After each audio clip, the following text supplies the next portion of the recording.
Statement గురించి తెలుసుకుందాము. So K statements goes through the condition and returns a value when first condition is met. So once a condition is true, it will stop reading and return the result. If no condition is true, it will return the value in the else clause. అంటే ఏంటంటే ఇప్పుడు for suppose మనం ఒక 3 conditions ఇచ్చామనుకోండి. 3 conditions అంటే ఇప్పుడు for suppose ఇది first condition, ఈ second condition and ఈ థర్డ్ కండిషన్ ఇచ్చాము. సో ఫస్ట్ కండిషన్ని చెక్ చేస్తుంది. ఒకవేళ ఫస్ట్ కండిషన్ ట్రూ అయిందనుకోండి, డైరెక్ట్ మనం ఇక్కడ ఏం కండిషన్లో అవుట్పుట్ ఏం రావాలనుకుంటున్నామో అవుట్పుట్ అనేది వచ్చేస్తుంది మనకి. ఒకవేళ ఇది ఫాల్స్ అయిందనుకోండి, అప్పుడు సెకండ్ కండిషన్కి వెళ్తుంది. ఒకవేళ ఇది ట్రూ అయిందనుకోండి, డైరెక్ట్ ఇది అవుట్పుట్ వచ్చేస్తుంది. సో అలా అన్ని కండిషన్స్ని మనం ఇచ్చిన కండిషన్స్ని రీడ్ చేస్తుంది. ఒకవేళ ఏ కండిషన్ కూడా ట్రూ కాలేదనుకోండి, అప్పుడు అది వచ్చేసి ఎల్స్ పార్ట్లో మనం ఏమి ఇచ్చామో ఆ ఎల్స్ పార్ట్లో అనేది అవుట్పుట్లోకి వస్తుంది. సో ప్రాక్టికల్గా ఇది చూద్దాం మనము. సో నెక్స్ట్ పాయింట్ వచ్చేసి the case statement always goes in the select clause. So మన క్లాజెస్ ఉన్నాయి కదా, 6 క్లాజెస్. ఆ క్లాజెస్లో మనం కే స్టేట్మెంట్ అనేది సెలెక్ట్ క్లాజ్లోనే యూజ్ చేస్తాం ఆర్ సెలెక్ట్ స్టేట్మెంట్లో యూజ్ చేస్తాం. Case must include the following components when, then, end. ఈ 3 మ్యాండేటరీ ఫీల్డ్స్ అనమాట. తర్వాత ఎల్స్ అనేది కూడా యూజ్ చేస్తాము, బట్ ఎల్స్ అనేది ఆప్షనల్ ఫీల్డ్. సో ఎల్స్ ఒకవేళ అన్ని కండిషన్స్ మనం ఇచ్చేసామనుకోండి, ఎల్స్ ఇవ్వాల్సిన అవసరం లేదు. కొన్నిసార్లు కావాలంటే మనం ఎల్స్ కూడా ఇచ్చుకోవచ్చు. కాకపోతే మ్యాండేటరీ కాంపోనెంట్స్ వచ్చేసి వెన్, దెన్, ఎండ్, ఈ 3. అండ్ కే స్టేట్మెంట్ సింటెక్స్ అనేది ఇలా ఉంటుంది. కేస్ వెన్ మనకేం కండిషన్ ఇవ్వాలో ఆ కండిషన్ ఇచ్చేసి దెన్ అవుట్పుట్. ఒకవేళ total amount used greater than 3000 అయిందనుకోండి, అప్పుడు లార్జ్, ఎల్స్ స్మాల్, ఎండ్ అంటున్నాం కదా. సో ఒకవేళ 3000 కంటే ఎక్కువ ఉందనుకోండి, అప్పుడు లార్జ్ అని ప్రింట్ అవుతుంది. లేకపోతే ఒకవేళ అది 2000 ఉందనుకోండి, 2000 అనేది 3000 కంటే లెస్ కదా. సో ఈ స్టేట్మెంట్ అనేది ఫాల్స్. సో అప్పుడు ఎల్స్ పార్ట్ అనేది అవుట్పుట్లోకి వస్తుంది మనకంటే స్మాల్ అనేది అవుట్పుట్లోకి వస్తుంది. సో చిన్న బ్రెయిన్ స్టార్మింగ్ చేద్దాము. What if there is no else part in case statement? So ఇందాక చెప్పుకున్నాం కదా. సో ఎల్స్ అనేది ఆప్షనల్ ఫీల్డ్, మనకేం ఎర్రర్ త్రో చేయదు. ఎల్స్ స్టేట్మెంట్ లేకపోయినా కానీ రన్ అవుతుంది.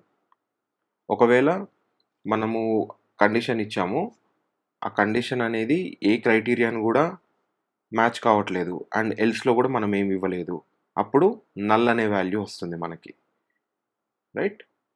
సో ఇప్పుడు ఆ 2 చూద్దాం మనము. సో ఒక చిన్న క్విజ్ క్వశ్చన్ చేద్దాము. Write a query to categorize the employees based on their salary. Categorization conditions as follows. Less than 12,000 ఉంటే low scale, 12,000 to 20,000 medium scale, 20,000 plus high scale. So అని మనకి కామెంట్స్ రావాలి అనేది ఒక పక్కన ఇంకొక ఫీల్డ్ క్రియేట్ చేసి దాని పక్కన లో స్కేల్, ఒకవేళ శాలరీ 12,000 కంటే లెస్ అని ఉంటే లో స్కేల్ అని రావాలి, 12,000 to 20,000 ఉంటే మీడియం స్కేల్ అని రావాలి, 20,000 అబోవ్ ఉంటే హై స్కేల్ అని రావాలి. ఇప్పుడు ఆ క్వెరీ చూద్దాము. ఇప్పుడు ఇక్కడ select star from employee table కదా. So select star from employee రాసి రన్ చేద్దాము. మనకి ఇది వచ్చేసింది కదా.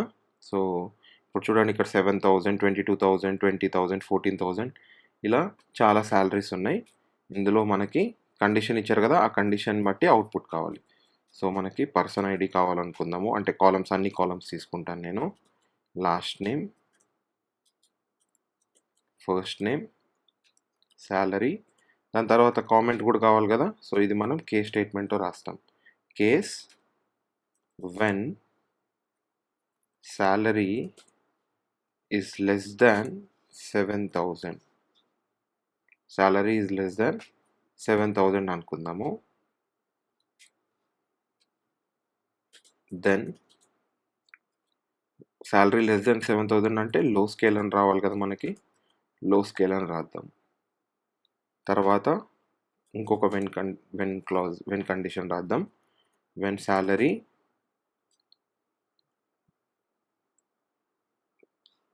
7,000 కాదు, ఇక్కడ 12,000.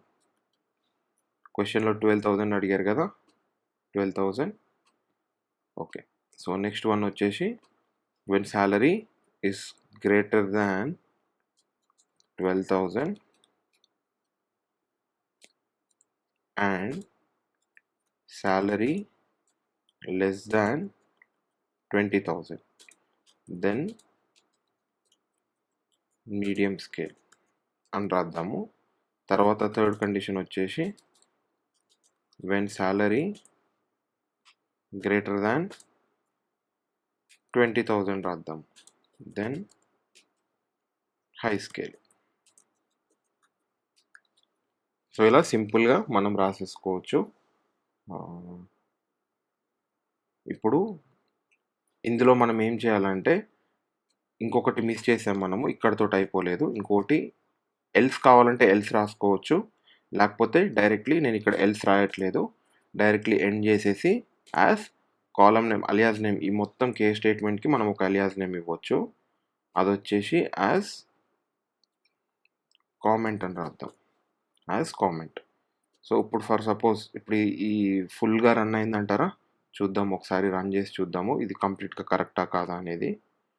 చూడండి ఇక్కడ నల్ అని వచ్చింది. ఇక్కడ చూడండి ఇందాక చెప్పుకున్నాం కదా మనము ఎల్స్ పార్ట్లో నేను ఏమి ఇవ్వలేదు, అందుకని ఇక్కడ నల్ అని వచ్చింది. నల్ అని ఎందుకు వచ్చిందంటే 20,000 నుండి 12,000 ఉంది. మనం ఇక్కడ లెస్ దాన్ 12,000 అన్నాము, అంటే 12,000 కంటే తక్కువ. లెస్ దాన్ 12,000 కంటే తక్కువ అని అన్నాము ఫస్ట్ స్టేట్మెంట్లో. సెకండ్ స్టేట్మెంట్లో చూడండి 12,000 కంటే ఎక్కువ అన్నాం. 12,000కి తక్కువ చెప్పాము, 12,000కి ఎక్కువ చెప్పాము, కానీ 12,000 వస్తే ఏమి ఇవ్వాలని చెప్పలేదు.